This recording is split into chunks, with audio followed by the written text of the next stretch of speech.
আজব এমন মরতে মুজাহিদ আছে নিজেকে গালি দিলে বরদাস্ত করতে পারে, নিজের গোষ্ঠীর মানুষকে গালি দিলে বরদাস্ত করতে পারে, কিন্তু এই যুবকের সামনে যদি আল্লাহ এবং তার নবীর বিরুদ্ধে কথা বলা হয়, ইমানের পাওয়ারে পড়ে উঠে সব ছাড়তে পারে, সব বিসর্জন দিতে পারে, সব মোকাবেলা করতে পারে, কিন্তু আল্লাহ এবং তার নবীর গালি দিলে একটা সেকেন্ডের জন্য বরদাস্ত করতে পারে না। জোরে করতে কিনা হযরত বেলাল আল্লাহর নবীর কাছে গিয়ে অভিযোগ দায়ের করলেন, ইয়া রাসূলুল্লাহ, ইয়া হাবিবাল্লাহ, ওগো আল্লাহর নবী, বারবার চেষ্টা করার পরেও আলকামার জবান দিয়া তো কালিমা বের হচ্ছে না। আল্লাহর নবী কি করা যায়? নবীজি হযরত বেলালকে জিজ্ঞাসা করলেন, ও বেলাল, একটু তালাশ করে দেখো রে তার আব্বা মা দুজন জিন্দা আছেন কিনা। আল্লাহর নবীর সামনে রিপোর্ট পেশ করা হইল। ওগো নবীজি, যতদূর জানি ওনার আব্বা অনেক আগেই দুনিয়া থেকে চলে গিয়েছেন। ওগো আল্লাহর নবী, একমাত্র ওনার চরম দুঃখিনী মা এখন পর্যন্ত জীবিত আছেন। আল্লাহর নবী তখন ডাক দিয়ে বলেন, বেলাল রে, আমার মনে হয় ওই জায়গায় আসল মামলা হতে পারে। আল্লাহর নবী জানিয়ে দিলেন, ও বেলাল, আলকামার মাকে নিয়ে আসো। আলকামার মাকে নিয়ে আসা হইল।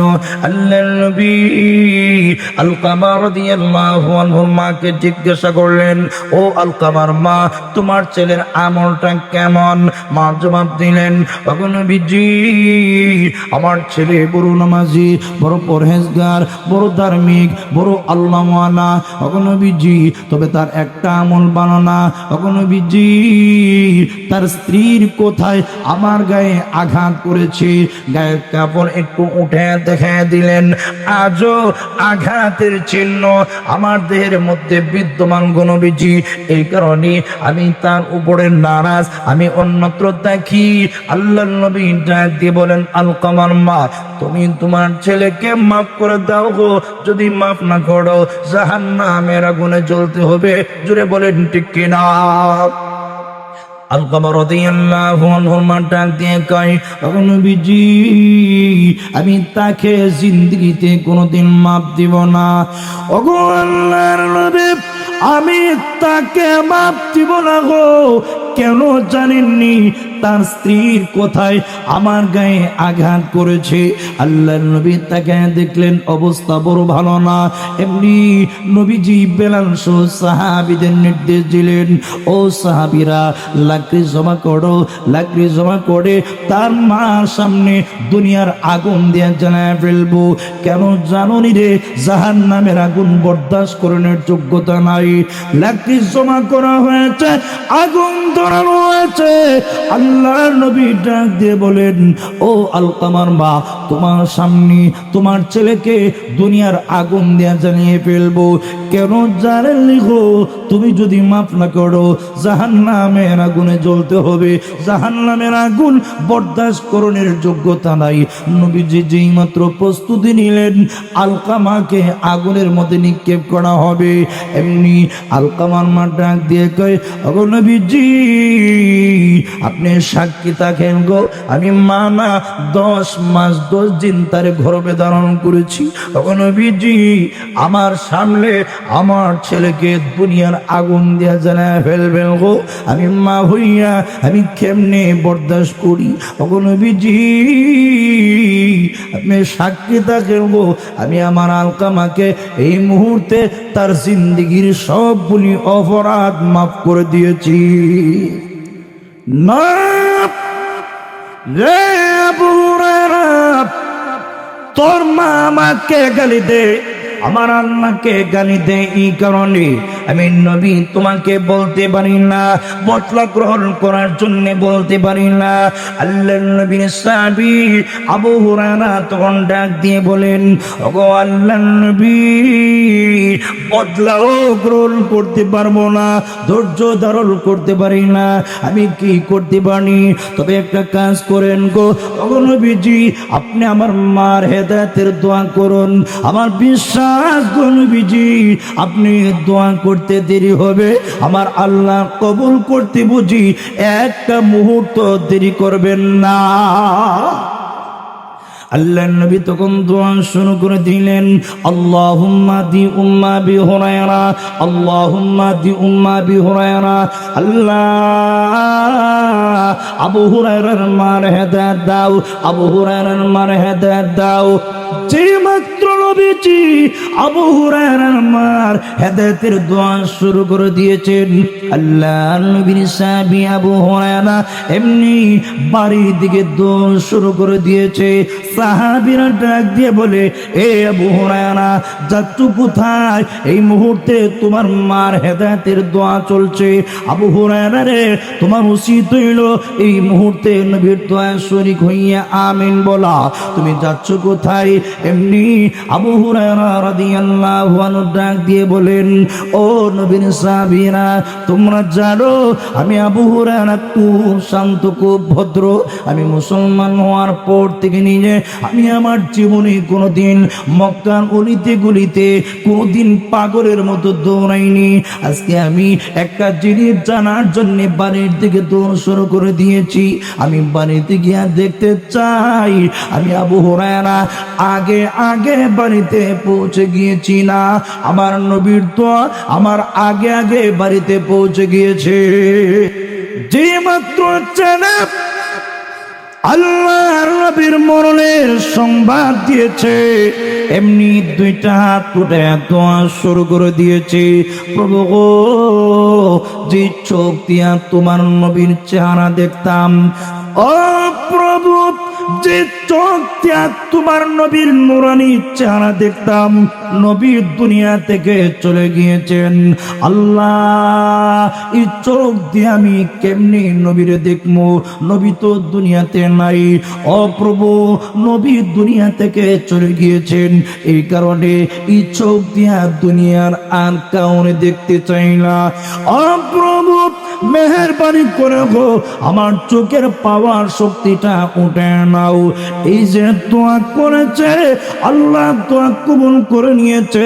শুধু তাই নয়, আর দোয়া শুরু করে দিয়েছে, খোদা, যে কান দিয়া তোমার নবীর কথা শুনতাম, নবী দুনিয়া থেকে চলে গিয়েছেন, আমি আর কার কথা শুনবো? নবী দুনিয়া থেকে চলে গিয়েছেন, এই কান দিয়ে আমি আর কারো কথা শুনতে চাই না। মেহেরবানি করে গো আমার কানের পাওয়ার শক্তি উঠে নাও।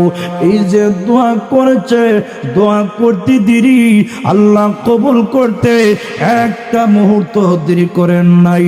ওই সাহাবী যতদিন পর্যন্ত জীবিত ছিলেন, দুনিয়ার কাউরে দেখেন নাই, দুনিয়ার কোন মানুষের কথা না শুনে শেষ পর্যায়ে অন্ধ হাটকাল হইয়া দুনিয়া থেকে চলে গিয়েছে।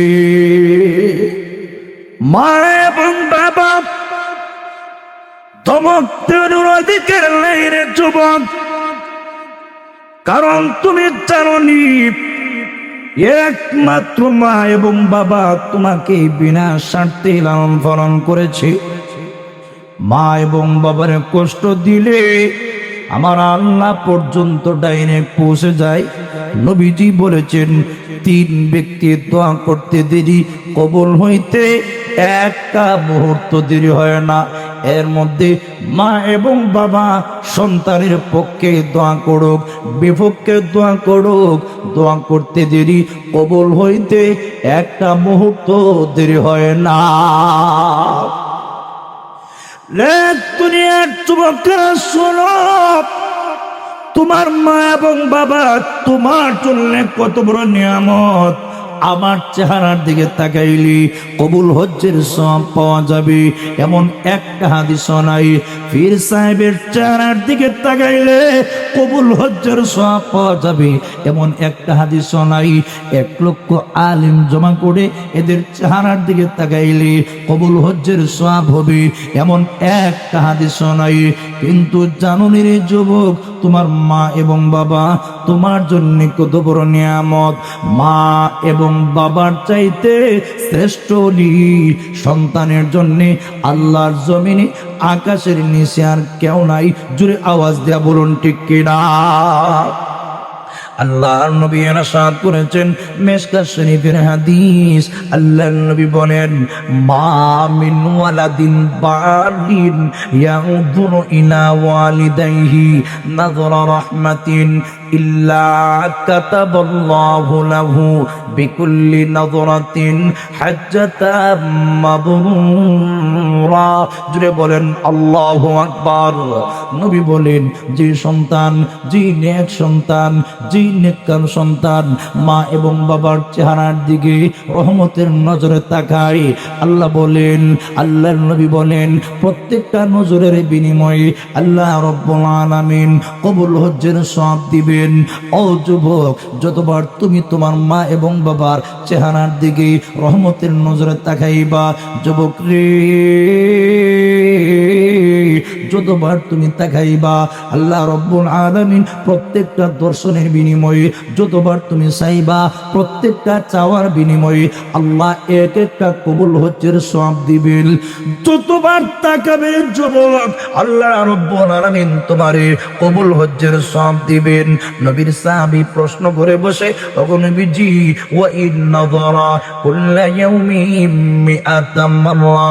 ওগো নবীজি, আপনি না বলেছেন গো যতবার তাকাবে ততবার কবুল হজ্জের সওয়াব। ওগো নবীজি, জানতে চাই গো কোন সন্তান যদি মা এবং বাবার চেহারার দিকে দৈনিক 100 বার রহমতের নজরে তাকায়, ওগো আল্লাহর নবী, আল্লাহ কি 100টা কবুল হজ্জের সওয়াব দিবেননি? আল্লাহর নবী ডাক দিয়ে বলেন, নাম আল্লাহু আকবার ওয়া আতিয়াব। ও যুবক, তুমি যদি মা এবং বাবার চেহারার দিকে দৈনিক 100 বার রহমতের নজরে তাকাও, আল্লাহ রাব্বুল আলামিন 100 বার চাওয়ার বরকতে 100টা কবুল হজ্জের সওয়াব দিবেন। তুমি চাইতে ক্লান্ত হইবা, আমার আল্লাহ সওয়াব দেওয়ার বেলায় ক্লান্ত হবেন না। জুড়ে বলেন ঠিক কিনা। আমার পানের ভাইয়ারা, শুধু তাই নয়, তিরমিজি শরীফের হাদিস, আল্লাহর নবী বলেন